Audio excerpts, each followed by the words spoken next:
Hello friends, welcome to Usha's kitchen. இன்றைக்கி நாம் மாங்காய் பச்சடி எப்படி செய்யுதுன்னு பார்க்கலாம் வாங்க. அதுக்கு தேவையான பொருட்கள்: பாதி மாங்காய் எடுத்துக்கலாம், ஒரு புடி தேங்காய், 2 காஞ்ச மிளகா, 5 பச்சை மிளகா, 1 ஸ்பூன் சீரகம், 6 பல் பூண்டு, 6 சின்ன வெங்காயம்.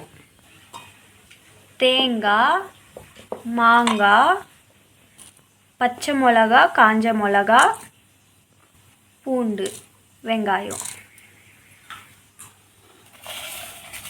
சீரகம் இதெல்லாம் சேர்த்து நல்லா அரைச்சி எடுத்துக்கலாம். 1/4 ஸ்பூன் உப்பு சேர்த்து நல்லா அரைச்சி எடுத்துக்கலாம். இந்த மாதிரி கொரன்னு அரைச்சி எடுத்துக்கலாம். 1/2 ஸ்பூன் எண்ணெயை ஊற்றிக்கலாம். எண்ணெய் காஞ்சதும் உளுத்தப்பருப்பு 1 ஸ்பூன் அளவு சேர்த்துக்கலாம். வறுந்ததும் கடுகு சேர்த்துக்கலாம். சீரகம், கருவேப்பிலை சேர்த்துக்கலாம்.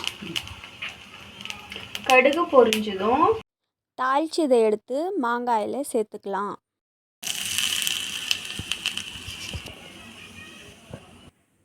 அவ்வளோதாங்க, மாங்காய் தொக்கு ரெடி. இதை நம்ம சாதத்தை கூட சேர்த்து சாப்பிட்டா அல்டிமேட்டாக இருக்கும். இந்த வீடியோ உங்களுக்கு பிடிச்சிருந்தா லைக் பண்ணுங்கள், ஷேர் பண்ணுங்கள், கமெண்ட் பண்ணுங்கள். மறக்காமல் உஷாஸ் கிச்சன் சேனலை சப்ஸ்கிரைப் பண்ணிக்கோங்க. தேங்க்யூ ஃபார் வாட்சிங்.